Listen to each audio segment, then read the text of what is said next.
Okay, it being just past 6 p.m., Wednesday, May 18th, 2022, we'll begin this evening's Committee of Ways and Means. I ask if you could please stand and join in the Pledge of Allegiance and followed by a moment of silence.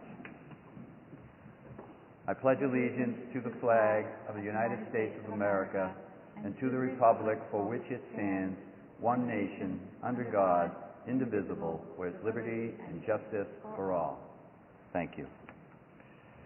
If you could just please have a moment of silence for all of those who serve in our military, home and abroad. Thank you. Please have a seat. Okay. So this being our last department review of the fiscal 23 operating budget, we have before us this evening the school department. Welcome everybody. Excuse me, Chairman Reynolds? Yes. May we do the roll call? Absolutely. So, I'm glad we have you back on the scene with us. Thank Sue. you. Glad to be back. All right. So, if you would please proceed with the roll call. Councilor Reynolds? Here. Councilor Flaherty? Here. Councilor Maglio? Here. Council President Barrick is also with us as ex officio. Thank you. Thank you very much. So, from a housekeeping standpoint, there are no approval of minutes. We have no old business to discuss, so we'll get down to the matter of motion to take off the table, motion order 22025 and order 22027. Motion to take off the table order 22025 and order 22027. Second. All in favor? Aye. Aye. Thank you. Okay, first up would be 22025, Mayor, fiscal 2023 operating budget, or take up any action relative thereto.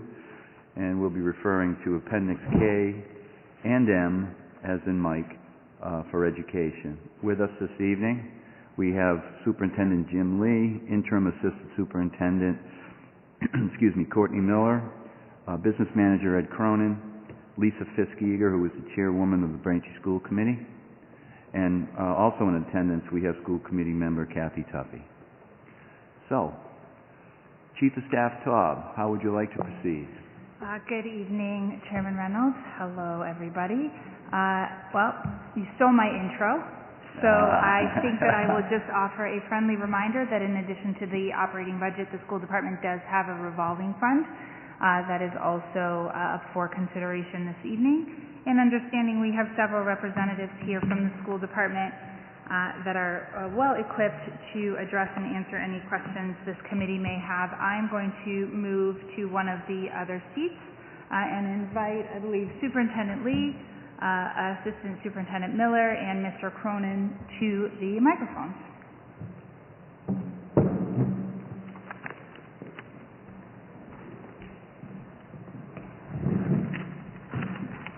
You'll leave me the drink.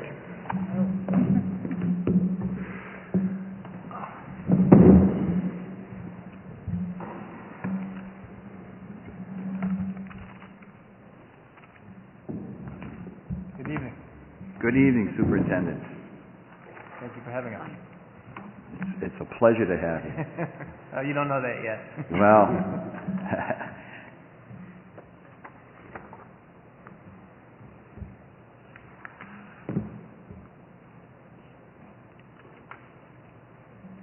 okay, so you want to open up with anything that you want to make a statement on anything? Certainly, Councilor Reynolds. Obviously, before you have the FY23 budget for the school system. This has taken a lot of work on the part of not only the school committee, but also Ed Cronin in his office, all of our directors and principals, and with the Interim Assistant Superintendent Courtney Miller. As we all know, COVID has had a detrimental effect to the local economy, which has an impact on funding. So the budget, although imperfect, represents our best effort to put forward the consistently solid education that the town of Braintree has enjoyed for its students, and keeps intact our excellent staff who are able and willing to work with our students to the best of their ability as we come out of COVID into a more regular school year, ideally next year.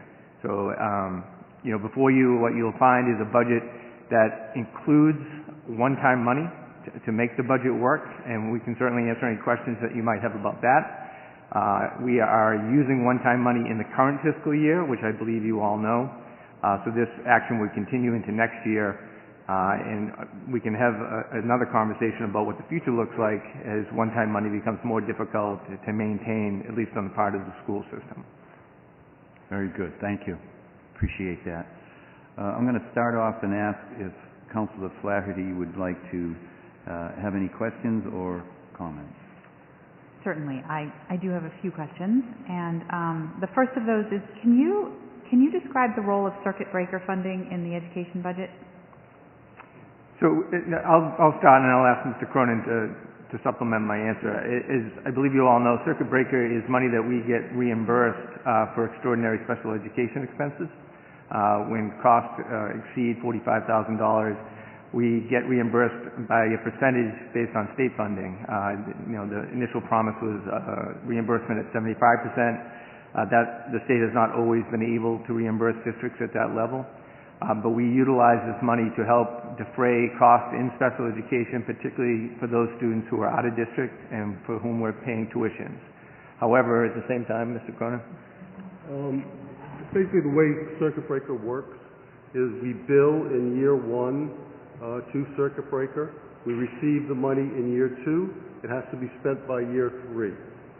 What historically we have done is spend the money as it comes in year two, which makes budgeting very difficult because you don't really know how much we're going to get from the state. So what I've been working on since I've been here is any little savings that we have in the budget, we kind of leave it in circuit breaker to try to build it up so that we are indeed, when we're budgeting in year three, we know exactly what we're going to spend for circuit breaker because we received it in year two. So in the budget before you, as you will see, we are using some of the savings that Mr. Cronin has been able to accumulate as part of that one-time money. If you go to the bottom line on our budget, you will see that from an operating budget perspective, we're requesting $71,900,000 and some change. However, in terms of what we would be seeking to spend next year, it's closer to $75 million. And the way, it's actually $73 million, I apologize. That the way we get from $73 million to $75 million is by using that savings in circuit breaker that Mr. Cronin has been able to accumulate, somewhat derailing his plan, but at the same time allowing us to stay whole in the budget process. So, if I'm correct, then usually we have a little bit of a cushion with circuit breaker funding, but in this budget there will be no money remaining in the revolving fund from circuit breaker funding. There'd be very little left when this is done. Again, what Mr. Cronin was attempting to do was to provide savings in circuit breaker so that we had that money in hand as we budgeted for the following year. Otherwise, in essence, you're spending as it's coming in. We would have to go back to the model of spending as it's coming in because we are, in essence, spending in the one-time money the savings that would allow us to budget for the next year. Okay, can you identify kind of an average figure for what we would usually have in a given year for circuit breaker funding left? We would usually receive between 2.1 and 2.4 million. But we would spend a portion of that and then have a remaining portion. It's the remaining portion that I'm trying to get at. What would we typically have remaining? It has not been typical. It started at zero my first year, and it's climbed to about 700,000. I believe was the number. I don't have it right in front of me. Are you asking in a typical year how much of the allocation that we receive do we not spend? Yes. So typically, how much do we save in a year? I'd say we probably spend 90 to 95% of what we receive. Okay, so that would leave whatever 5% of 700,000 is. Well, it's about 5% of the 2.4 million. So a couple $100,000. Yeah. Okay. And again, that fluctuates, right? Because our expenses in special education fluctuate every single year. But I think the answer to the question you're posing is, on average, about $100,000 to $200,000 a year we can save as we move forward. Okay. So the process that Mr. Cronin's gone through to accumulate this money has been over time, over years, multiple years, because obviously he didn't get to a figure that we can use in this one-time expenditure over 2 or 3 years. It's much longer than that. Okay. Thank you for that. Now, it has been explained to me that we have a $2.2 million figure that is in this budget as one-time funding. It includes a few different sources, but none of that money is anticipated to be present in the budget next year. Can you describe what that funding represents to the school budget? Well, the $2.2 million represents, if you think of our budget in totality, 86% of it is people. So if you look at that $2.2 million, about 1.8 million of it is people. There are other things that we would spend that money on, supplies, materials, a host of other things. But it is a very large figure in terms of our overall budget, given the fact that, again, most of our money is in people. So as we look at that $2.2 million in terms of what it represents, it's more about what we would potentially lose if we can't somehow make up for that $2.2 million going into the FY24 budget. So this budget is presented to you represents all the services that we presently deliver to students and families, just carried over to next year. If we cannot find a way to make up the difference of that $2.2 million, we would have less, right? Less people, less programs, less something of everything, because we would not have that $2.2 million. So our challenge at this point in time is to find a way to make up that $2.2 million deficit before FY24 arrives, and that $2.2 million represents cuts if we do not have it. Do you have some kind of estimate for the number of positions that we would lose if we had to cover a gap of that size? I would estimate somewhere between 20 and 30 positions. 20 to 30 positions across the school board. Correct. Okay. How many positions have been cut in our schools since, before COVID to now? In total, if you look at it, and I'll offer the number, and then I'll speak a little bit about what it represents. It's close to 25 positions that have been lost since COVID began. Some of those positions were lost because of enrollment drops, meaning that we would not run class sizes so small that we'd maintain some of those positions. So although we took the positions through attrition, the positions are gone, but more a result of enrollment and a lack of a need for us to have a section of that particular class. Other positions, such as reading specialist or reading and writing at the middle school level, were true budget cuts. A high school science class teacher was cut, which represents fewer sections of those science classes.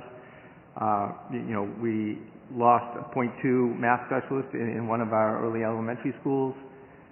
So the number is approximately 25, but not all of them were just budget cuts. Some of them were based on enrollment. Okay, well, it makes sense to me that we wouldn't need as many positions if our enrollment truly is dropping. But can you parse how many of those cuts truly were either positions that were lost through attrition that we didn't replace because we didn't have the money, not enrollment cuts, but or cuts due to loss of enrollment, but cuts that were due to the absence of money to pay people to fill those positions? I would estimate that number to be between 10 and 11. Okay.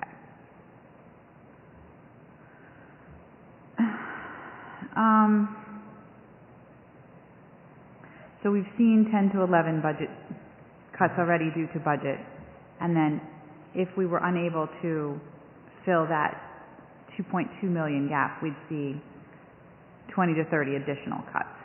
Potentially, yes. Right.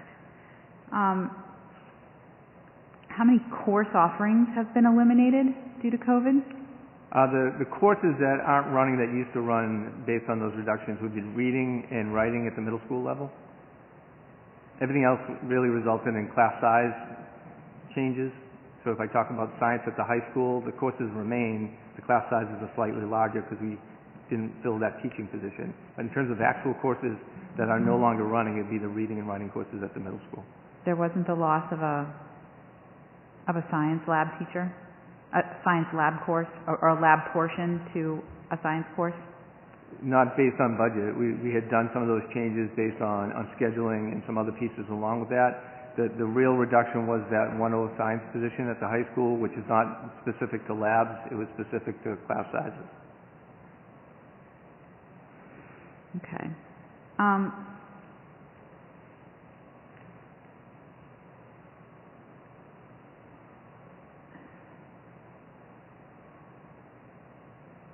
Okay, it is my understanding that, is it the school committee that has established a committee of individuals to go out and sort of research ways to introduce efficiencies as far as our resources are concerned? That's correct. The school committee voted to create a task force to look at efficiencies and equities across the district based on its structure. We anticipate that that group will begin meeting in June, and will meet multiple times at the beginning of next year. Okay. And is it fair to say that one of the chief areas that they will investigate is the prospect of redistricting? That would be on the table, absolutely. Okay. And if they made a recommendation to redistrict, and then we did redistrict, can you share how much money you think that redistricting might save the school system as a whole? If you look at just efficiencies that could be realized by redistricting literally across the district, I'd say conservatively you would be looking at about an $800,000 to an optimistic $1.4 million in savings, based on the efficiencies that you'd realize in that action. So if we redistricted, we would get about halfway through that gap, Conceivably, yes. perhaps. Yep. Perhaps not quite that much. Well, it's a malleable number, right? You can go into it and the initial foray into it, you could come to a place where you could save $1.4 million. But we talked about enrollment drops. At any point in time, some of those kids could begin to return. If they return, we need more sections of a given class. That $1.4 million comes down because we have to spend the money to hire another teacher. So the number is not set in stone by any stretch of the imagination, and is very dependent upon what the outcome of the task force findings are. The savings would be year over year, regardless of how much it turns out to be, if that's the direction the district chooses to take. But it's not a hard and fast number. Okay.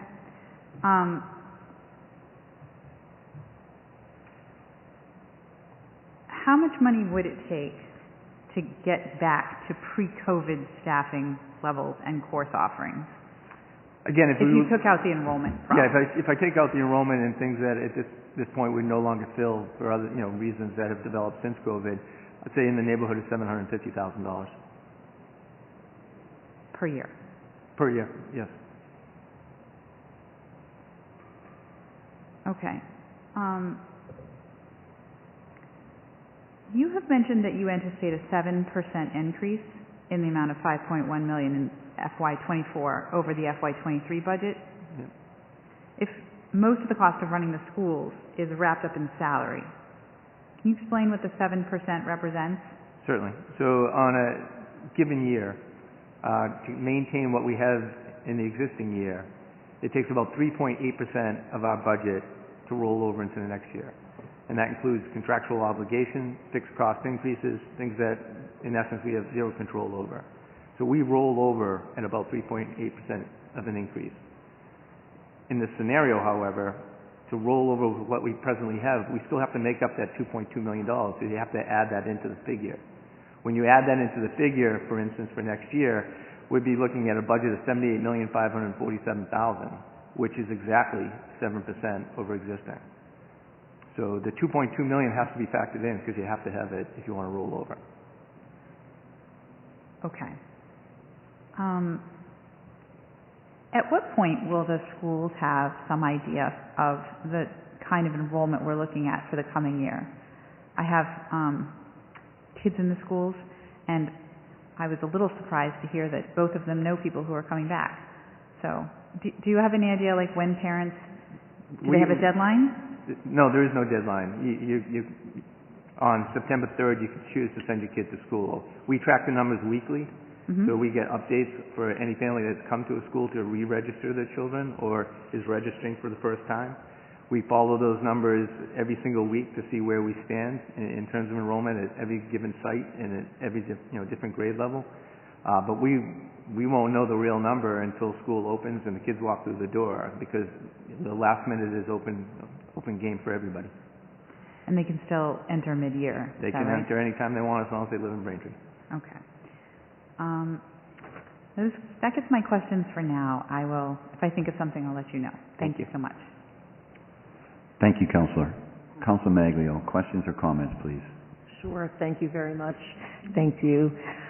So a lot of my thoughts and comments, Councillor Flaherty has addressed. And this is a really tough one for me, because I look at the fact that half of this town's budget is going into our schools, and yet our schools aren't being funded at the level they need to be in order to be the schools that we have always known, let's say.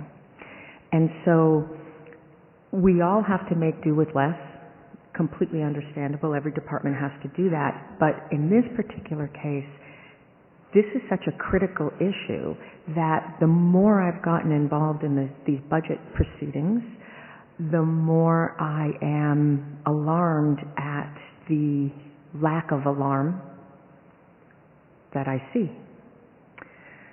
So I don't know that I can change any of that by asking a couple of questions, but I do want to give you the opportunity to talk about where you think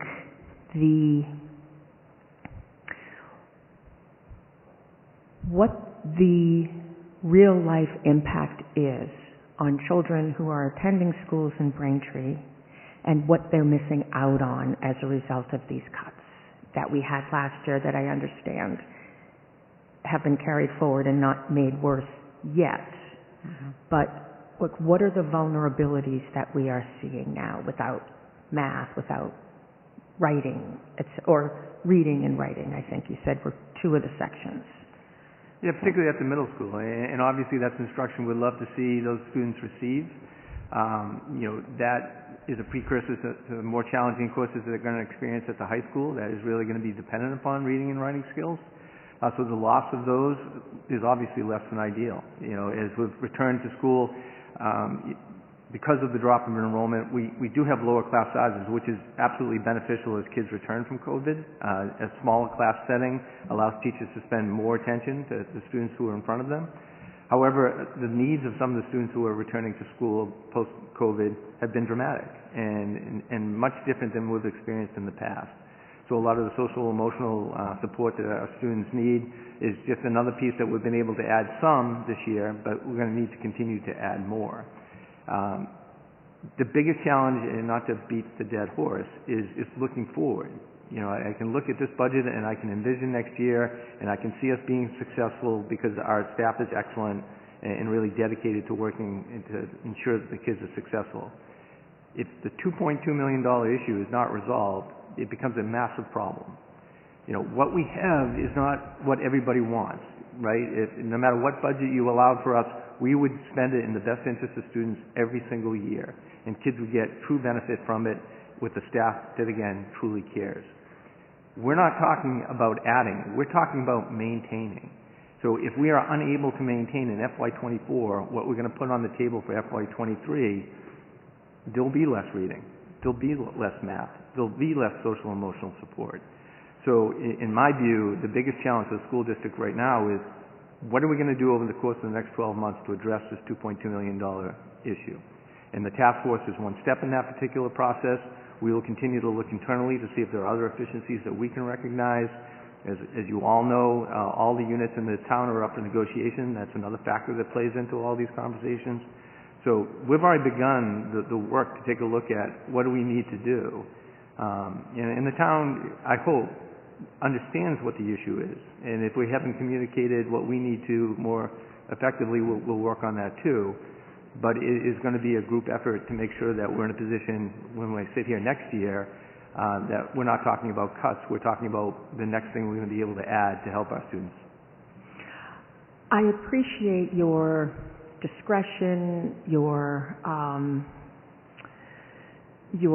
decorum, or your ability to describe smaller classrooms as teachers being able to give more time to their students. We're talking a drop from an average of what to what? So typically in grades 1 and 2, we'd want to see class sizes around 21, 22 students. We're running about 16 to 17 presently. In grades 3 and 4, we'd expect to see class sizes in line with 23 or 24 students. We're running around 18 to 19 in those grade levels. There are exceptions to what I just said. I'm generalizing across the district, but they are lower than normal. So 5 less students certainly can change things for the educator in the classroom, but I do have to say that that really doesn't fill in all the gaps that all of those other services provide when we start looking at social, emotional, anxiety, depression, trauma, whatever it is that these kids may be going through at home or may have been through during isolation, or their own identity and cultural issues around all kinds of things that are happening at every age during their schooling. So I do appreciate your vote of confidence in the classroom teachers who are going to do their best to address those needs. But as also someone who's in the classroom, that is too much for me to take on when the reason they're there is to learn. It's not for all of these other issues. It certainly comes up from time to time, but we need to have those services to refer students to have available for when students need the support. And so for me, that's something that I really worry about. I know that there's no magic solution, and I know that the solution is in the planning and is in the act of increasing revenue and increasing the budget for the schools. So I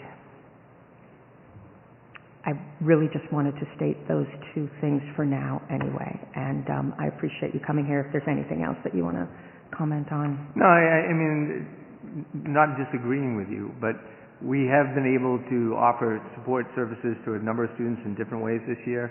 We're running some unique programs in some of our elementary schools. As I mentioned, a lot of our students came back from COVID in much worse shape than they left, and some really require a different way of doing things in order to be successful. And by working within our budget, we've been able to offer new programs. We've also partnered with some third-party vendors who do counseling to add that component as well. I'm not disagreeing with you that we could do more, and I'm not disagreeing with you that some of our students need more.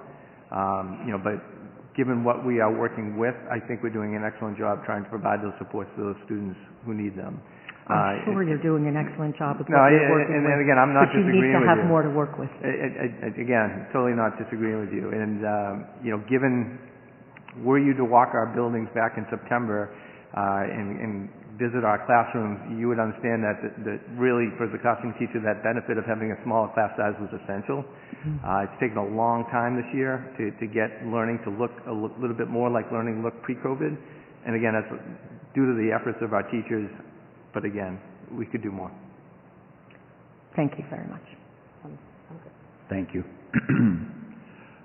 In looking at the budget, you've done a really remarkable job in covering your essentials, your priorities, what you anticipate, and of course, this, I guess you could still say it's somewhat uncharted territory in public education right now, dealing with the after effects of COVID. And in particular, I know from a pretty close to a first-hand example of what Councilor Magliel just referred to as far as mental health services.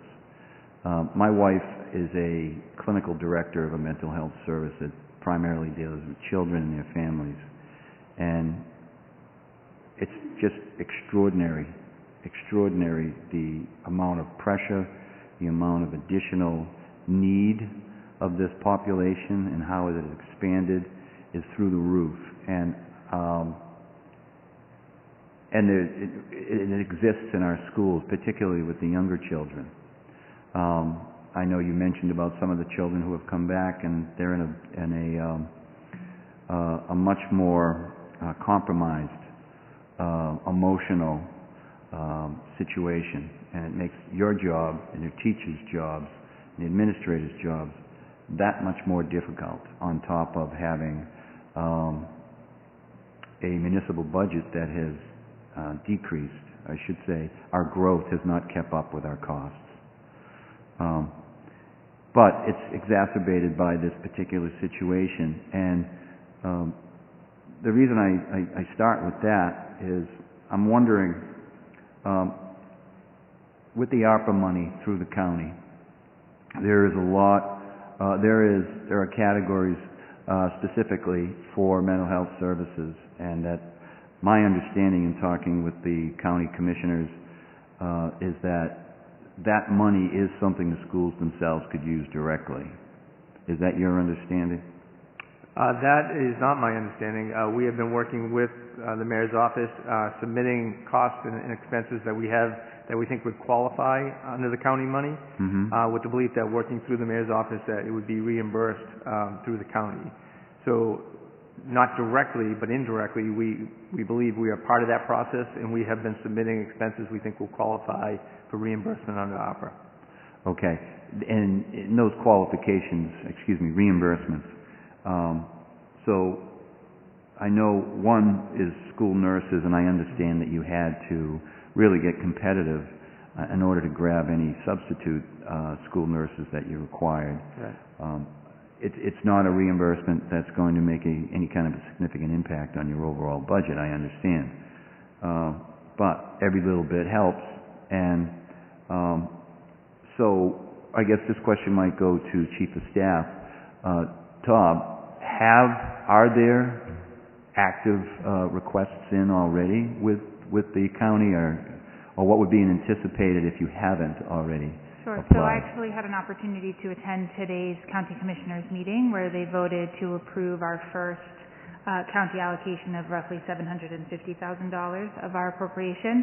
At the meeting, I also relayed to the commissioners that while we continue our discussions with Federal Treasury around the limitations, we are in the process of preparing our application for additional funding, which will include some of the expenditures in the school department that we believe fall within the eligible categories, including the hiring and maintaining of certain specialists, acknowledging the additional need created by COVID, also hiring and maintaining additional psychologists, behavioralists, I always say that incorrectly, but I think I got it right, and other positions that we feel are important to continue to provide those mental health and social services to our students always, but at this time in light of the impacts had on the young people as a result of COVID. So we have an expense list that is multiple millions of dollars that we draw from as we put our applications together to the county for consideration. Okay, is IT also something that the schools you feel would be eligible? IT infrastructure, broadband, anything of that nature?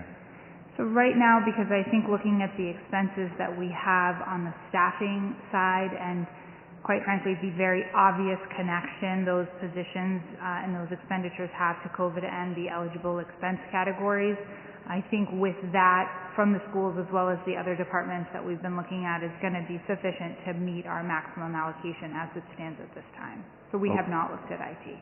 Okay. So that's $750,000. That is, what we have, actually after expenses, or administrative expenses taken out, overall the town of Braintree was roughly around $7 million, 7.1? Just slightly over $7 million. Right, okay. And that $750,000 represents, to me, if my math's correct, a little more than 10%? That's our revenue replacement allocation under the new final rule guidelines. 750,000? Just over 750,000. Okay, I'm just trying to do the math a little Sure. bit So, there. because it's not a 10% allocation, as you may recall, when the final rule came out, it modified the way the county can distribute funding for revenue replacement. So rather than each individual community being able to avail itself of the $10 million effective standard deduction, Right. that got split amongst all the communities. So our percentage of that standard deduction is the $750,000.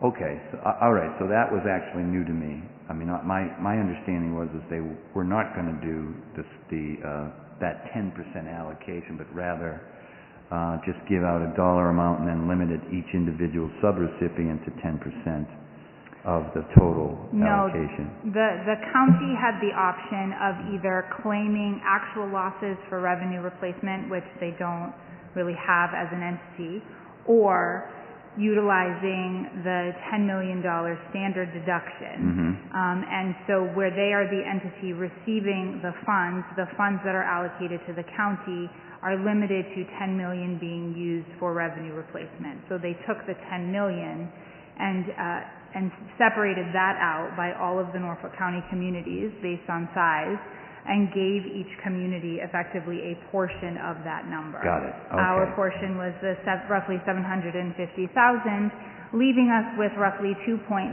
million left available currently, because half of the funds are available now, the other half will be available at a later date. So it is that 2.9 rough number that we are working towards now in our subsequent application. Okay, terrific, thank you.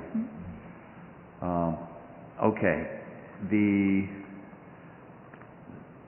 next question I have is that, it is a very bare bone budget, we understand that. And the way that the budget is constructed across all departments, it reflects on the priorities of what the mayor is seeing as far as what should be funded to what extent.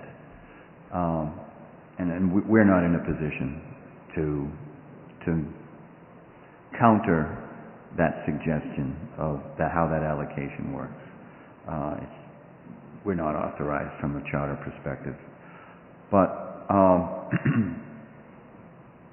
the maintenance of effort is what you call that explanation of the 3.8% that you would carry over to the next budget, just as a starting point before you even fund the next year's budget. This year, your carryover,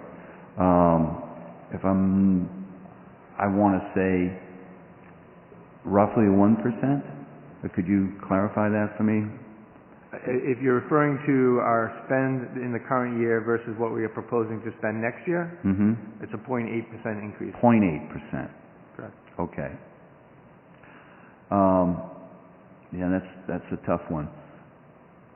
From a reserve standpoint, and again, I see, walking through your budget, I understand that you did some consolidation. You moved some things around to an administrative rather from perhaps on the educational side, but you were able to make some savings.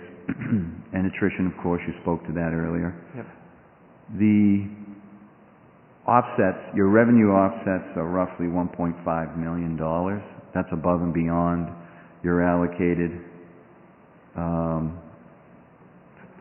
Would you say they allocated 73, if I'm reading this? So in the current year, our offset is $3.1 million on a budget of $71.9 million. Next year's proposed operating budget is $73.4 million, I believe, with an offset of $2.2 million. You're correct, 73.4. So if you add just present year's operating plus offset and compare it to the proposed operating and proposed offset, again, it's a 0.8% increase. Okay. So again, that's another tough call there for you, and a fact to have to deal with. From a reserve fund, circuit breaker, ESRA, I know that those were one-time revenues that you used last year to fill some gaps in the budget, backfill some positions. My understanding would be that you used the rest of the remaining you had in those accounts, if you will. Is my understanding correct that those reserve funds circuit breaker and ESSER zero balance now? Or do you have something? Using the money that we had remaining in ESSER for 2023, that would become a zero balance. We would have no more. Circuit breaker, we would have limited savings, as Councilor Flaherty indicated, that we might be able to save at the end of the year, but we're talking in the neighborhood of $100,000 to $200,000. Right. We will have spent the savings in circuit breaker that Mr. Cronin has been able to accumulate over time as the one-time offset money represented in the 2.2. Okay, so that will be monies that are not yet factored in this budget? Those numbers are in this budget. But this is it. The circuit breaker money that you spoke of, the $100,000 to $200,000. Well, I might have misunderstood your question. Of the $2.2 million that we're looking to use as an offset in next year's budget, $1.2 million of it is circuit breaker balance. And that will zero out that. Now, we're going to get new circuit breaker that'll come in. At the end of FY23, there might be $100,000 to $200,000 that we don't spend, but that would be at that point the balance of circuit breaker. Currently we have a good cushion within circuit breaker, as Mr. Cronin explained. He was looking to structure the payments so that we are paying out the following year. It would be easier for us to budget that way. That money will be gone. It is part of the FY23 budget, and once it's spent, we do not have it again. We will receive new circuit breaker, but nowhere near as much money that we'd be able to maintain as is being spent in FY23.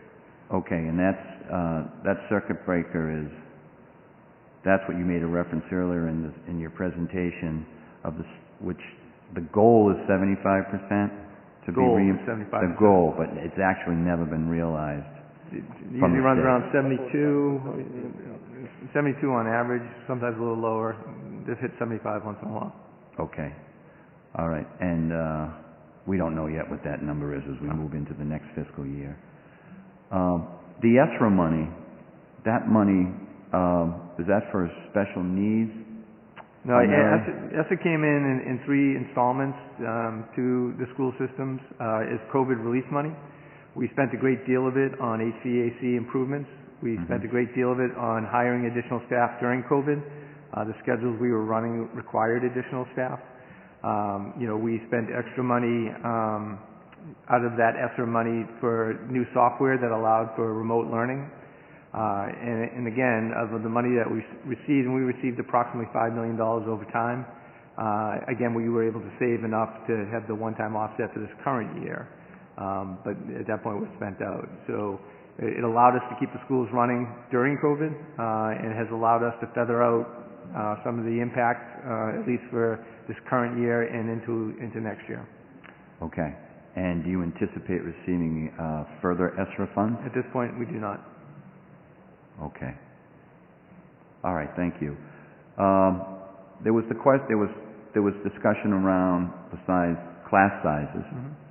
I do know the mayor had stated that he felt that was a good thing, and in actuality, it is a good thing from a specific teacher to student ratio. However, the likelihood of those students who have left the system, Braintree school system, since March of 2020, the likelihood of a percentage, I'd say a majority or a good percentage, I'll just say that, of returning. Do you feel as if there's a likelihood that we will see a lot of these students or a percentage of these students return to the Braintree school system? I think confidently we're going to see a percentage return. It's truly an unknown. Some great articles in the news today about across the country. I was reading that, yeah. Right. So it's a question that I think a lot of districts nationwide are struggling with, like how many will return. So I don't have a hard and fast number. Certainly we anticipate a percentage coming back, whether that's 25%, 50%, or 75%, I could not tell you. We have been receiving some interest from people who are looking to re-register their students, but not in sufficient numbers where I could tell you there's a definite trend and we think it's going to land at this point in time. Okay. So we do know we're going to get some number back, and as we look at class size numbers and things of that nature, we create our own little buffer zone to make sure that we don't load up a class and then have no room for the next child that might return. But along with a lot of other superintendents across the country, are really unsure of what will happen with the large number of kids nationwide that went out. And do you track when students leave your system to what type of a schooling they would transfer to, i.e. homeschooling, parochial schools, private schools, et Yeah, cetera? we track homeschool, in-state transfer, homeschool, out-of-state transfer, out-of-country. Okay. And is it, from your past tracking data and trending, any of those particular categories show a more likelihood that a student or a percentage of those students may return? I think if you want to look historically, it'd be the homeschool population that would probably see more kids return from. If you have a crystal ball and can tell me what's going to happen with the economy in the next 8 months, I'd have a better opinion about private school settings. Yeah. But we have far more homeschool students presently than we normally do. And for a lot of families, that's not going to be sustainable. I think a lot of families did that when there were certain restrictions in school that no longer are in school. Okay. So I think the likelihood at a logical transitional moment, like the beginning of a school year, of those students returning is relatively high. Okay. And as far as an impact to your budget going forward, are there any discussions in the educational associations or throughout your organization about the likelihood or a likely impact of an increase again of a COVID uptick that might stick around? Just it's a what if scenario. It's not that I'm trying to be an alarmist. Well, no, I don't think you're being an alarmist at all. I think Right. you can see, again, if you read the news like I did today, there is an uptick, and the numbers are increasing across the state. And there's some communities that are beginning to call for more restrictions to be put in place. Is it possible that, anything in this environment is possible? Do I think it's likely? I do not think it's likely. I think we're going to, as a society, learn to live with COVID, and I don't see the same measures taking place that took place previously.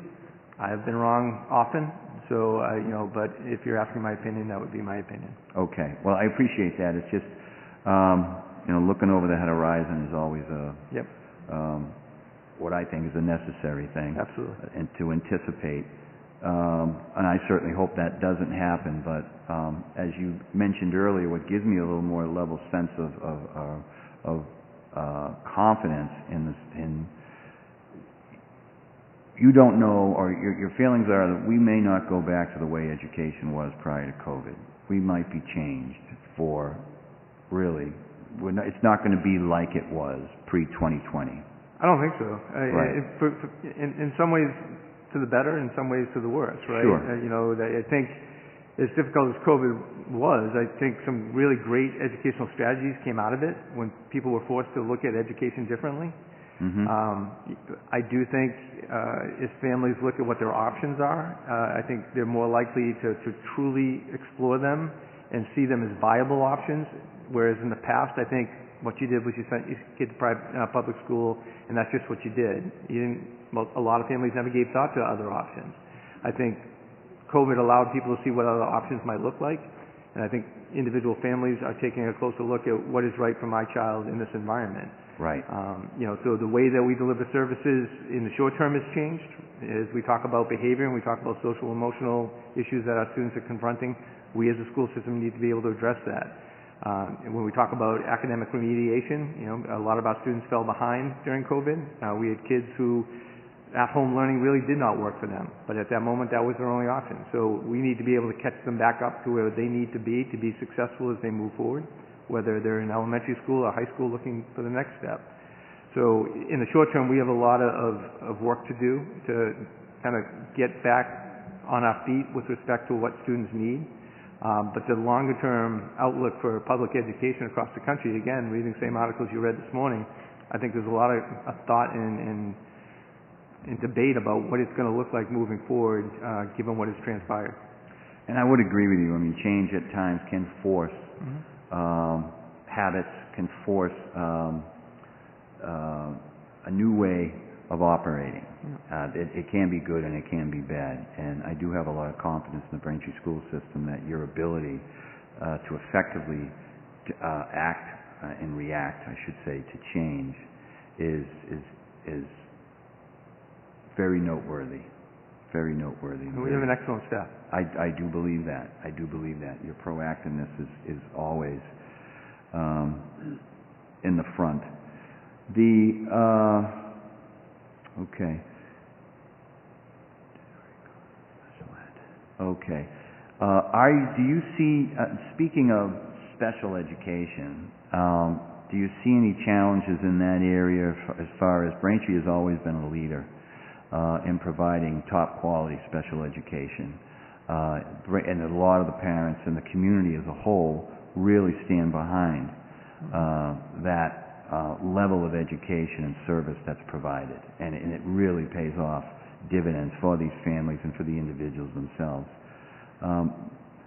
Has that particular area been impacted at all as you move forward in the upcoming budget? I think what you'll see in the budget is increases to certain line items related to special education tuitions. Obviously there's been an uptick in the needs of some of our students for services that we just cannot deliver here in the district. Right.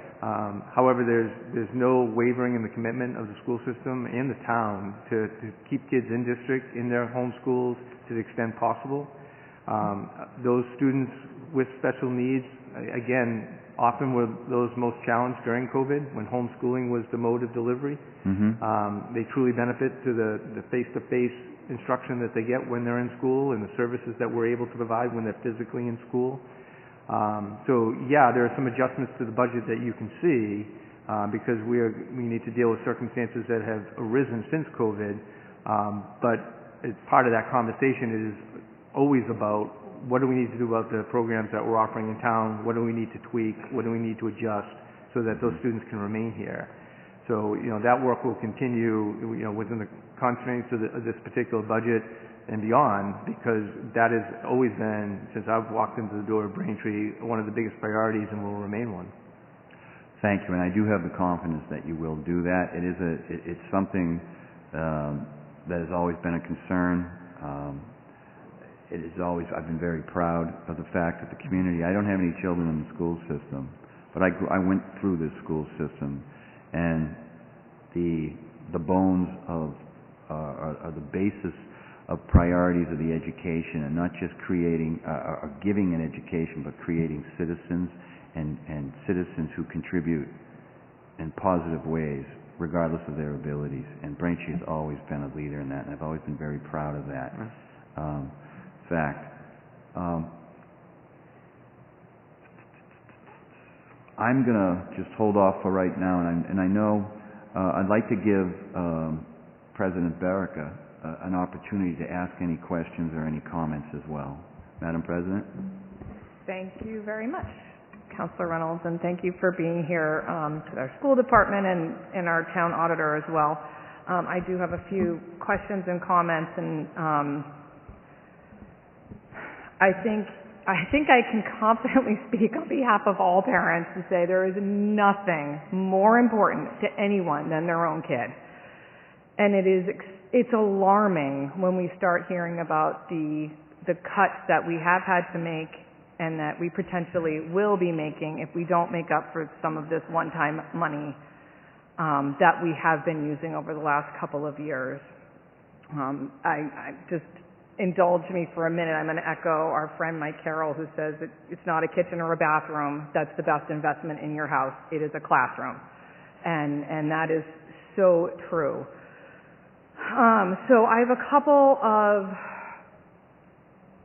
I'm trying to make sense of a few numbers, and I know I have my laptop in front of me tonight because I've been doing some math. So our enrollment has been declining since 2019. So we're going back 4 or 5 years now. So the enrollment decline began 2 years prior to the start of COVID. And just doing some simple math, our enrollment's declining, but our costs and our budget are going up. So your costs per pupil are rising disproportionately faster than your enrollment, because your enrollment's declining. So I'm trying to make sense of why our cost per pupil is going up when our enrollment's going down. So, although enrollment began to decline slightly in 2019, Yeah. the real dip comes in the second half of 2020. And since COVID began, we've lost approximately 400 plus students. And so that's really September 2020 forward.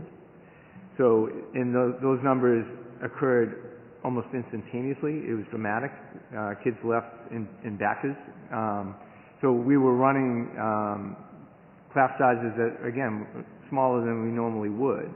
You know, from an educational perspective, when we schedule and when we staff, we have in mind how big we want each class to be, right? And it's never going to work out perfectly, but if I go back to a first grade class, on average, we'd like them to be right around 20, 21.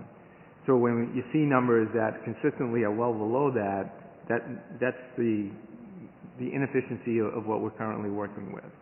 And so, you know, that would drive up your per pupil cost because you're paying for smaller class sizes at that point, which is great, but it's costly, and again, it's inefficient.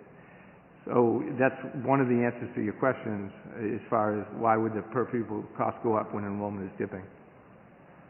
And redistricting or restructuring would begin to address those issues. So is there an average, not what the state provides on a per pupil basis, but is there an ideal or striven for dollar per pupil that we would want to be attaining, or is there too many variables to try and get at that magic number? I would suggest there are too many variables. You Okay. have to the extent that you're able, you want to always try to compare apples to apples communities. If you find yourself comparing yourself to the wrong community, those numbers really lack credibility because you're living in two different worlds at that point. If you look at some of the more affluent communities to the western part of the state, they're going to spend more, and one, because they can, and two, that's how their system is structured. Our system is structured to, again, maintain kids in district and to keep the community is just that, a community that's here in Braintree. We run what I think are typically, prior to COVID, excellent class sizes for a district this large. And we move our number up and down and maintain that based on the populations that come and go. So, but prior to the pandemic, what you would have seen is enrollment in the elementary schools beginning to decline, but enrollment in the middle school tapering off as they were moving up, and enrollment in the high school about to continue to go up. And because of COVID, all of a sudden they all moved in a downward direction. So the trends that we were seeing and were anticipating, in essence, were blown up by COVID, and they all went south at that point in time. So no, I would not give you an ideal number because there are a lot of factors that go into that. And to Councilor Reynolds' point, our special ed programming obviously has an impact on our per pupil cost. Okay. So I'm just trying to get a handle on, and I want to go back to the school committee. Forgive me, I don't remember which meeting it was because there were lots. Had submitted a resolution, which I believe at the time was unanimously adopted by the members who were in attendance. And part of their resolution states, this proposal will drastically limit the Braintree Public School System's ability to provide essential academic support and mental health services. There must be adequate funding for the literacy specialists and programs, math specialists and programs, writing instruction at the middle school level, guidance counselors, licensed adjustment counselors, and SEL elementary staff. So we heard about the writing and reading that was cut from the middle schools last year. So what other services, whether it's academic support or mental health services, are being referenced by this resolution that are not being provided today? If I were to speak for other people, which I hate to do, I would say that the need and the complications related to social and emotional health are really a product of the pandemic. Now, obviously issues existed before that, but the sheer volume of issues that the school system is dealing with has exponentially increased since COVID. So although it might not have been a conversation in prior meetings before COVID or as COVID was beginning, it now is front and center on a lot of what we do, because that is what we're confronted by on a daily basis in the schools today. So coming back to school on a full-time basis in September, the behaviors, the emotions, the trauma were all unique, because for some of these kids, we hadn't seen them for 2 years. Like, physically had not put eyes on them. And they came back in the door. And so that need, that desire to be able to provide those services is relatively new. It's always existed, but the volume of it is relatively new as kids have returned en masse to schools on a daily basis. Okay, so it's not that there was cuts other than the writing and reading at the middle school and the science class at the high school. It's that there's a greater need. So it's an unfilled need. I would suggest it's an unfilled need. So what I'm trying to understand, and again, to echo Councilor Maglio's alarm at the lack of alarm, is we need $2.2 million just to keep our heads above water. To keep what you have today. To keep what we have today. We need $2.2 million next year to keep what we have today. What would your estimate be to what on top of that then would we need to truly fulfill the services that we are not giving our kids today? How many staff members, how much, and I know it can be endless, but realistically. It's an open-ended question, right. So realistically, I think you're talking in the neighborhood to $400,000 to $500,000 to round out social and emotional support for students in the district. On top of the number that Councilor Flaherty mentioned about replacing some of the things we cut, like that reading and writing course at the middle school. I think that would be an area that we'd want to look at. So, those needs do exist. Obviously, we work within the fiscal constraints that the community also functions under. If we sat here today and you each said you want to give the schools $1 million tomorrow, it would change nothing other than reduce that deficit of $2.2 million. We would add no additional staff. We would do no more than to lower that deficit.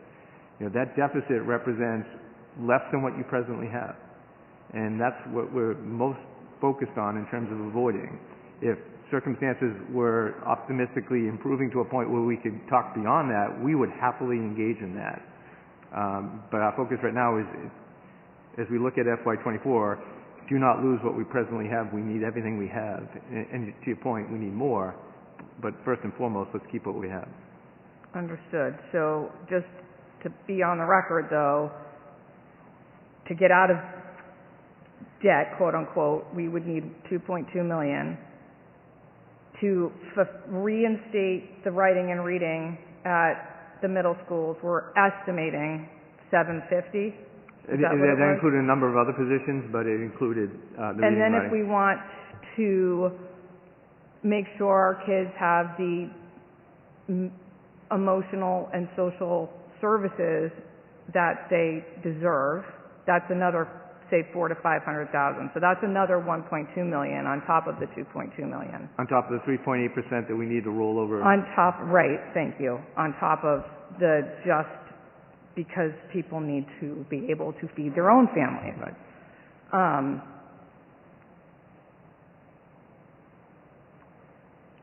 Okay.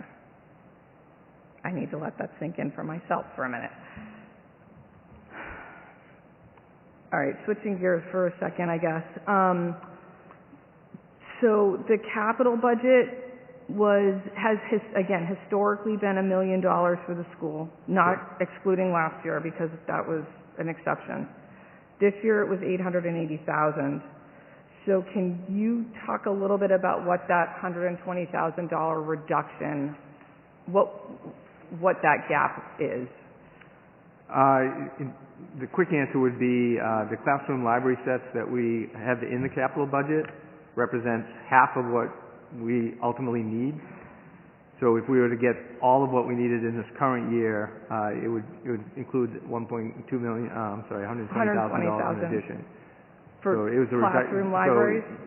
So in the plan that we've laid out and worked with the town on, we'll get half the library sets this year, we'll get the other half of the library sets next year. Okay.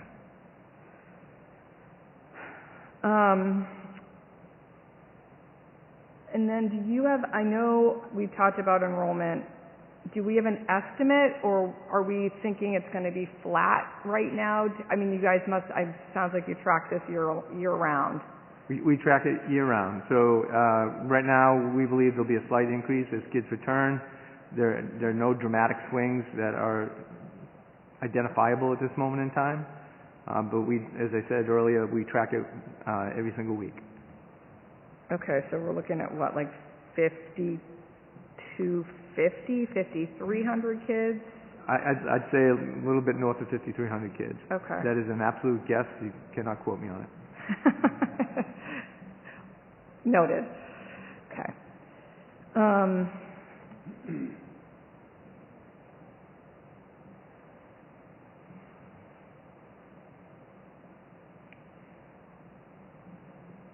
So I get, just to return to the dollar figures for a minute, if we need the 2.2 million just to stay where we are today, plus the salary increases, or plus the cost of living and all the regular adjustments we make, plus the reading and writing teacher, plus the mental health folks, are there other gaps or efficiencies, right? I think that's the missing piece that we've only touched on is we've talked about the committee that is being established by the school committee to help find some efficiencies, whether it's through changing some of the school building lines. What other options do we have? This is a lot of money, and it doesn't fall on any one sector of the community. This is something that we need to think about, whether you have kids in the school system or not, because it is the number one priority for everybody, I think. Well, I mean, you know, a lot of it is a community conversation, and you know, our effort with the task force is to get the word out to the communities, to go to all the PTOs, to hold meetings across town, to allow people to understand what the issues are that the school system currently confronts. When we talk about looking at efficiencies, we're also talking about equity. If you look at some of the class sizes site to site, some schools have smaller class sizes than other schools, and that results in a different learning experience for kids who attend that particular school. If you looked at it from an efficiency/equity standpoint, and we balance those classes out across the district, everybody's experience improves. And, you know, even if we weren't looking at it from a cost savings perspective, if we walked away from small class sizes that we currently had to more reasonable class sizes and save the resources or the money, could we not hire more school adjustment counselors? Could we not hire more BCBAs? Could we not do other things that we can't presently do? So it is about those trade-offs within the budget, but, you know, there is a part of this conversation that is truly for the community. What does the community want to do as it understands what the school system presently provides, what it has historically provided, what it wants to provide, and the resources that it takes to accomplish that? You know, as you all know, you're in negotiations with every single unit in the town that has an impact on these conversations. You know, we are going to work as diligently as we can internally to be as cost effective as we can while delivering the best program possible to all our students. And we are going to partner with the mayor's office and the town to try to make sure that the schools have what it needs as the community decides what does it want for its schools. Thank you, Mr. Lee. That was very helpful, and I think it's incumbent upon all of us, whether we're our counselors or parents or residents. It doesn't fall on any one department or any one board or any one neighborhood.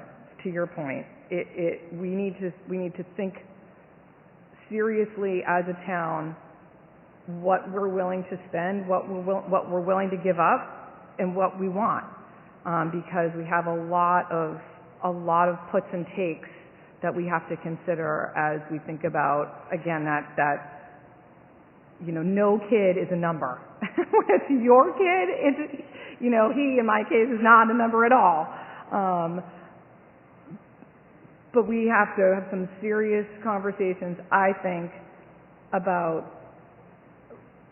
increasing our revenue and being willing to make some sacrifices, all of us, for things that we're either used to having, whether it's, in my case, a neighborhood school or a class of 15, to ensure that we have overall the best education system that we deserve, frankly, and that our children deserve, more importantly. So that's all I'll say for now, but thank you, Councilor Reynolds. I'd like to ask Councilor Flaherty if she has any further comments or questions at this time. I do. Sometimes when we make cuts to something, the savings look good in the short term, or sometimes the savings are just essential. But that can have diminishing returns over time. We've seen that in the area of like capital investments that we've made into our municipal buildings, where now we're spending $420,000 in insurance partly because of catastrophic claims that we've made against our school buildings that needed work that we didn't put into them. But we're not talking about the capital budget tonight. Tonight we're talking about the general budget. And so with that, context, I'm really glad to know that we're looking to apply for ARPA funding in the areas of hiring academic and social emotional specialists. And the reason for that is because part of, the purpose of schools is for educational achievement, but this is a budget conversation. So we're going to talk about the dollar figures involved in that. And we know that kids are struggling with an array of educational deficits because just remote education isn't as good as in-person education. And it was needed at the time and we did the right thing, but now here we are and we have kids who have deficits. So given those circumstances, it's incredibly unfortunate that we don't have those specialists to help kids close that gap. And that's, like I said, a problem because the point of schools is to bring kids to, the highest level of achievement that they can do. But there are these hidden costs to letting those gaps persist in the absence of specialists, because when parents get concerned that their child isn't achieving, one of the things that they do is they ask for their children to be evaluated for IEPs. And if you evaluate more kids for IEPs, what you uncover is that more of those kids who qualify for services. And not only is the testing itself expensive, but providing the services themselves is 1,000 times more expensive than just allowing our specialists to bring students who have fallen behind and need a little extra attention to bring them up to speed before they require the kind of services mandated by an IEP.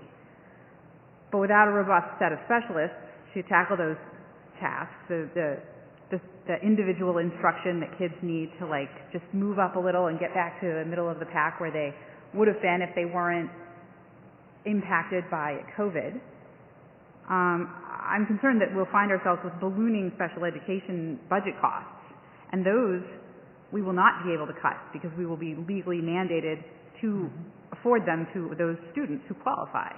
So, my question is, just because I'm afraid of something doesn't make it true, and I want to know if you're starting to see a trend in that direction, or if you share those concerns, or if you can dispel those concerns for me. We certainly share the concern. It's been a conversation we've had since last spring. It's a number in terms of evaluations and requests thereof that we have at every single administrative meeting that we have in terms of where are we, how many do we have, what are the numbers looking like. We run right now around 22% of our students fall under IEPs, which is a large number. We've had a significant amount of requests for evaluations in some of the early grades, and we're working through that. What a lot of the evaluations are revealing, though, is that it is not a special education need. The fact, if you didn't do any work last year, for whatever the circumstances, and come back and you're behind, that doesn't mean that you couldn't have learned it. It just meant that you didn't have the opportunity to learn it. And so that's not a special need. And so as we go through the testing, some students obviously are identified as special education, a lot are not. And it goes back to more of the remediation that we do internally in the smaller class sizes, utilizing the math and reading specialists that we do have, There are student assistance teams in all of our elementary schools that get together and talk about kids who are struggling, to see what strategies we can employ, working collaboratively with the family to see what we can do to catch the kid up. But the concern is there, and will continue to be there minimally for the next 2 or 3 years as we work through this, because to overwhelm our special education staff, did the volume just go up? It is obviously problematic on a number of different levels. And, to your point, are there other things that we should be doing for all students that would minimize that number and really focus that effort on the kids who truly need an IEP and the services that go along with it? So it's been a concern, like I said, for the last 8 to 12 months. So did I hear you say that there has been an increase in the number of requests for screening in the youngest grades? Or in the younger grades. In the younger grades. So you're seeing that a little bit, but... Yeah, and it's not wild and out of control, but there is an uptick. Yeah. Okay. Thank you. Yep. Thank you, Councilor Flaherty. Councilor Maglio, anything further? Just a couple of quick questions. We mentioned class size, or you mentioned class size for elementary. Can you just give a quick snapshot of middle and high school? They're also favorable in terms of being low. South more so than east, but at both schools, class sizes are beyond reasonable. At the high school, we do have some sections that historically, if I use some of our AP offerings, those classes tend to run larger, so we do have some classes that are close to 30, but that's not the rule, that's the exception. So again, most class sizes across the district right now are decent, if not low. Okay. And one thing that occurs to me is that some of the students who have left the school may have aged out by the time school reopened, and so they're not returning. So has there been a separate look at how it's trending at that pre-K, those young families starting out? Is that at pre-COVID level?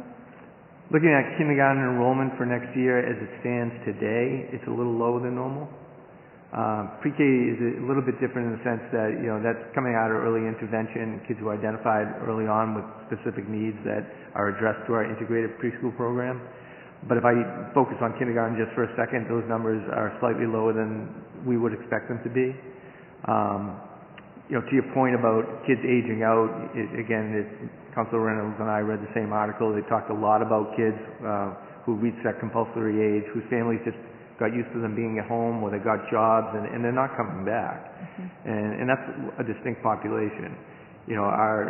Our other concern, obviously, are kids who need to be in school, are legally required to be in school, and either are in home schools, private settings, or have at least told us they've transferred someplace else, particularly out of state.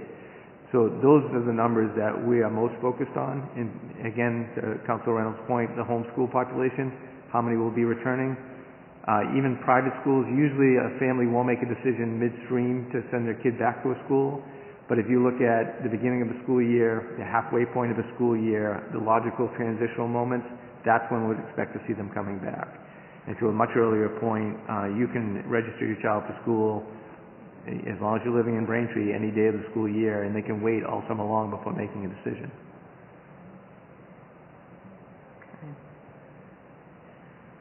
Okay. Thank you. All set. Okay. Madam President, anything further? Any questions or comments? No, I don't. I don't know if our town auditor had anything, but I'm good. Thank you. He's raising his hand. Thank you. The chair recognizes the town auditor, Sean McGoldrick. Chairperson, thank you very much. Sorry, caught my throat. I think there's been a lot of good discussion tonight on overall budget, education budget, status of the town, and if you'll indulge me, I just have a few comments and a few questions and just a little bit of soapbox grandstanding, if you will. Regarding circuit breaker, I totally agree with Mr. Cronin's building up of that circuit breaker fund. I just want to make sure the council is aware that you can only build it up to so much. So if Ed got his way and he gets to build 5% every year till the livelong day, there is a cap on that. You can't carry over more than what you received in the current year. If you did, it closes out to the general fund. Good for free cash, not good for the intended use of circuit breaker. So even though a lot of communities will try to use it as a school stabilization fund, if you will, it can't do it to the degree that I think most communities would want to. So I just want to make sure that that's clear. Secondly, regarding the school budget itself, I think we talked a lot about special education costs and certainly noticed a big uptick in that. Is it more, what's the exact driver? Is it more students being placed out? Is it higher need students? I know when working with other school communities, one child may cost $250,000 for a year. So I didn't know if there was just more of that higher need coming in 23? I think we were under budgeted coming into FY22, and there's been an uptick in the need for placements at the same time. So it's a combination of those two factors. Thank you. In looking at the budgets overall, we know that we're using about $5.9 million in 23 as one time. The two ARPA uses, NEU, county. There's also a miscellaneous non-recurring revenue of $950,000, which was the proceeds from the sale of the Allen Street property. ESSER for about $1.something million, and also circuit breaker. So overall, just as we talked about in numerous other meetings and past year's budgets, we can't keep up. And I think a lot of times people ask too, where did the money go? How do we come in this position? It's simply Prop 2.5 and the tax levy does not properly support the rising costs and the needs. And this isn't Braintree specific, it's everywhere. There's other communities I work with too where simply the tax levy can't keep up. That resource you have in order to tax at a 2.5% increase with new growth factored in, that's the only guaranteed growth you have. There's no guarantee that your state aid is going to increase at the number you want. There's no guarantee that your local receipts are going to increase at the rate you need. And even if they did increase at the same level as maybe your tax levy, it's a significant lower dollar value. So whatever percentage increase that is, it's not going to offset the cost of those costs.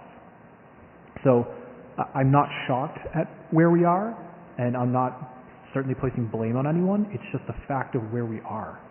And I just want to make sure we're all clear on that Prop 2.5 will not be able to consistently give the town what they need unless, and I'm very pragmatic, my girlfriend hates it, all I can do is talk about what's in front of me. So if there is a big commercial property coming on board, if there's new growth in terms of business, retailers, whatever that case may be, great. That'll solve the problem for the town of Braintree. I just don't know it. I can't guarantee it. All I can go is based on what's in the tax roll right now and what I can see. To that end, too, I think I had one other education question, too, and Superintendent Lee, I can assume what the answer will be, but I'll ask it anyways. So over the past, I think, 3 years now, we've had the mandate from administration where we needed a 4% cut, a 10% cut, a 2% cut after taking into account, the standard cost of living and contractual agreements, knowing full well that each department can't hit that. Obviously, the school can't cut 10% of their budget. So are you comfortable with the budget you currently have in 23 to support the teachers and the children as currently constituted? Or do you feel that additional funding is still required to kind of get you through the year? Well, that's a loaded question, right? I feel good about FY23. I am scared to death of FY24. And so, obviously, if more resources were available, as I had mentioned earlier, if you handed us $1 million right now, we'd cut the deficit and do nothing else. We could always do more. We always could, and we'd want to. And that's just, no matter how often we show up in front of you, that's just a given. We are partners with the town. We work with the town. We work with the mayor's office and the council. There are a lot of competing factors for resources within the town, and we respect that. But FY24, somebody spoke to me earlier today, it's like, what keeps you up at night? And it's FY24. Thank you. That's all I have for now. Thank you. Well, you've raised some interesting points, Sean, when it comes to revenues, and that's really what the problem is that we have in the town of Braintree, is a revenue problem. We know, looking at the revenues from last year, the previous year, and now this year, and it actually, revenue growth has been a problem longer than that in this community. An interesting piece of data on the Department of Local Services, which is under the Revenue Department website. The town of Braintree has had, out of the last 10 years, 7 years of negative year-over-year growth. That's not to say that it was zero new income, but as the increase in revenue over the previous year, 7 of those years we came in under the previous year. And that, to me, is really the crux of our problem and what we're facing. It was exacerbated by COVID. And there's a direct correlation, I believe, between the quality of and the investments in our schools and the revenues that are able to be generated from our residential tax rate. These properties have seen increases in value because of the quality of our education, because of the investment this town puts into its education, and rightfully so, in my belief, rightfully so. That number one, a key component to our financial health, our local economy, our ability to pay our bills and to outpace our revenues, to outpace our costs, is the educational quality is a key component to that. So I think it's I'm concerned about a precedent of seeing less investment into our education, into our schools, and how, because the majority of our revenue is made up from property taxes.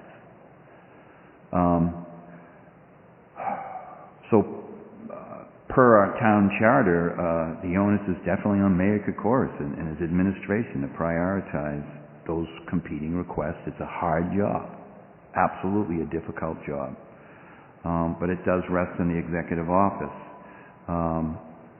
fully, and that we have competing requests for limited funds, and we have competing priorities.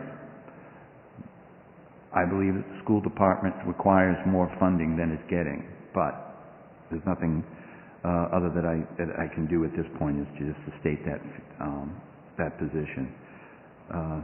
Again, as I mentioned last evening in our meetings, there's a limit on what the council can do per our charter. It's not an easy task, and it's incumbent upon the administration, the mayor's office at this point to create more revenues for us.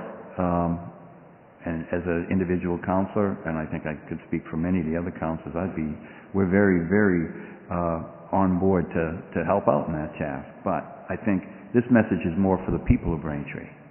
We have had a number of opinions and loud voices, which I feel are minority of the community, and it goes to the point earlier that Councilor Maglio stated, is that the alarm she has at the non-alarm of what's happening financially to our town and the reason why it's happening. And this is really a call to the people of Braintree to come out and understand that everything costs money. It's not easy to run a municipality. And it has repercussions when we create an atmosphere of not supporting the need to develop more recurring revenues in order for our growth to go in a positive direction.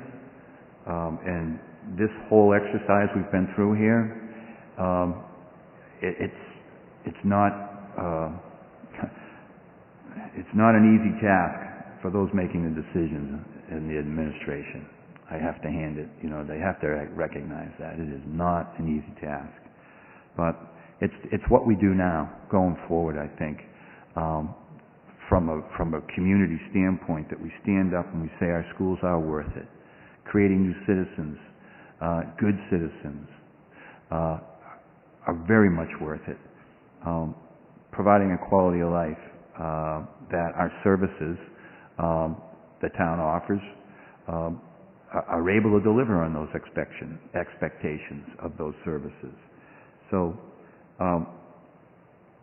my last point is that I do not have any objection at this point that would cause me to question anything that's been allocated in your budget. It was a very, very difficult task for you to undertake, and I think you did an excellent job of it. I think that your spirit and attitude is really what's needed and needs to be maintained in order for you to deliver and for us to help deliver on those promises and those commitments to the students of Braintree and to the commitments that the mayor has prioritized, and that we will stand behind, but we won't accept what limited abilities that we presently are faced with today, and that we will all work together to make sure that we can increase that position and increase the likelihood that next year will be a better year, or at least a major step toward getting to where we all need to be, so that we don't have to continue like we have over the last couple of years here, getting out of COVID, but also it's an economic downturn to a certain point, and that the citizens of Braintree, we really need to get involved here and step up. So I would just like to ask the committee members if there are any further questions or comments. Yes.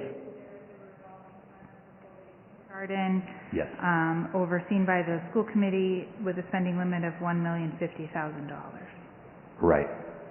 So, but before we add that, I just want to make sure that we're good to go here on the budget, on the actual budget itself, on 025, motion 025. Okay, it seems that we are. So, at this point, I will ask and entertain questions or concerns, and we can start with Councilor Flaherty. Concerning the revolving account? Excuse me, yes. I guess I didn't finish that preparatory. Concerning the revolving account. I guess what I would ask Superintendent Lee and his fellows here tonight is if there's anything they want to share with us about it that we should know.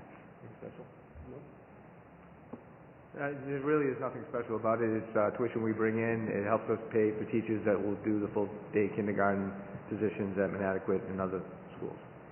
So it's money in, money out for that purpose. And it's working as a revolving fund to meet those needs? It is. Okay. Those are my questions. Great. Thank you. Councilor Flaherty? Councilor Maglio, no questions, no comments? It's pretty straightforward, as far as I can tell, from what I've been able to review. So, we don't have anything on that front. And I will ask President Beriker. Thank you. Thank you, Madam President. All right. So, at this point, okay. So, 22025, Mayor, fiscal year 2023 operating budget. Just point of order, Clerk Semino. Each one of these have to be voted on separately. Correct. Okay. Read and vote each separately, please. Terrific. Okay. So, do we have a motion on 22025? I'd like to move that the town of Braintree raise and appropriate the sum of $152,108,824 to provide for all of the expenses for the maintenance and operation of the town's several departments and programs for the fiscal year 2023, and that the several sums herein set forth are hereby approved for the several purposes and are subject to the source of funding for said expenditures as outlined on the attached Exhibit A, specifically that the sum of $82,539 be transferred from golf course receipts, the sum of $200,000 be transferred from the overlay surplus account, the sum of $9,700 be transferred from the Waterways Improvement Fund, the sum of $22,000 be transferred from the sale of cemetery lots, the sum of $855,545 be transferred from water and sewer receipts, the sum of $40,828 be transferred from stormwater receipts, the sum of $2,808,773 to be transferred from the American Rescue Plan Act account, and the balance to be raised in the tax levy, which shall include $2,660,159 from the debt exclusion. So moved. Second. All in favor? Aye. Aye. I'd like to move that the town of Braintree appropriate the sum of $1,753,456 to provide for all of the expenses for the maintenance and operation of the town's golf course and related programs for the fiscal year 2023, and that the several sums herein set forth are hereby approved for the several purposes as outlined on the attached Exhibit A, specifically that the sum of $1,753,456 be raised in the golf course receipts. So moved. Second. All in favor? Aye. Aye. I'd like to move that the town of Braintree appropriate the sum of $22,209,038 to provide for all of the expenses for the maintenance and operation of the town's water and sewer division and related programs for the fiscal year 2023, and that the several sums herein set forth are hereby approved for the several purposes as outlined on the attached Exhibit A, specifically that the sum of $103,694 be transferred from the water sewer rehabilitation fund, and the balance of $22,105,344 be raised in the water and sewer receipts. So moved. Second. All in favor? Aye. Aye. I'd like to move that the town of Braintree appropriate the sum of $1,190,815 to provide for all of the expenses for the maintenance and operation of the town's stormwater division and related programs for the fiscal year 2023, and that the several sums herein set forth are hereby approved for the several purposes as outlined on the attached Exhibit A, specifically that the sum of $1,190,815 be raised in the stormwater receipts. So moved. Second. All in favor? Aye. Aye. I'd like to move that the town of Braintree appropriate the sum of $595,303 to provide for all of the expenses for the maintenance and operation of the town's cable television, public, education and government access and related programs for the fiscal year 2023, and that the several sums herein set forth are hereby approved for the several purposes as outlined on the attached Exhibit A, specifically, and that the sum of $595,303 be raised in the cable franchise fees receipts. So moved. Second. All in favor? Aye. Aye. I'd like to move that, I'd like to move that to see if the town of Braintree will accept the provisions of Chapter 4453F and a half of the Massachusetts General Laws establishing a Tri-Town Regional Water Treatment Plant Fund as an enterprise fund effective fiscal year 2024. Second. All in favor? Aye. Aye. I'd like to move that pursuant to Massachusetts General Law, Chapter 44, Section 31G, the town is authorized to incur a liability in excess of the amount appropriated for snow and ice for fiscal year 2023. Second. All in favor? Aye. Aye. That's 2020. That's 22025. Now we need to make a motion for 22027. Correct. Okay. I'd like to move that in accordance with the provisions of Chapter 44, Section 53E and a half of the general laws, the town of Braintree hereby sets the maximum amount that may be spent during fiscal year 2023 beginning on July 1st, 2022 for the revolving funds established by ordinance for certain departments, boards, committees, agencies, or officers as follows. Revolving fund, Elder Affairs Services and Activities. For the Department of Elder Affairs, $30,000 as a fiscal 2023 spending limit. For immunization in the Board of Health, $50,000 for the 2023 spending limit. For the library materials and the library trustees, $45,000 as the 2023 spending limit. For the library room rental and the library trustees, $5,000 as the 2023 spending limit. For recycling materials, for the mayor in conjunction with the recycling coordinator, $4,800 in FY23 spending limits. for household hazardous waste for the mayor in conjunction with recycling coordinator, $50,000 in 2023 with spending limits for full-day kindergarten in the school committee, $1,050,000 in FY23 spending limits for the pro shop for the mayor in conjunction with director of the golf operations, $200,000 in FY23 spending limits for food and beverage for the mayor in conjunction with director of golf operations, $450,000 in FY23 spending limits for the water meter for the mayor in conjunction with director of water operations, $50,000 for FY23 spending limits. So moved. Second. All in favor? Aye. Aye. Okay. So obviously, we have no callbacks, which I should have mentioned before we took the vote, but all right, it's still good news. All right. I don't anticipate we have anything else here that we need to discuss. So with that, I will take a motion for adjournment. So moved. Second. All in favor? Aye. That is unanimous. Thank you. We appreciate your time, Chief of Staff Taub, Director Spellman, Superintendent Lee. Thank you very much. Your team has been awesome. Thank you, Mr. McGoldrick. It's good to see you back on the mend. And thank you, Madam President, for joining us this evening. And certainly thank you, Chairwoman Fisk-Eager and Committee Member Tuffy. Thank you very much. Have a good evening, everyone. Yep. And thank you to BELD. For BCAM. Pardon me. BCAM.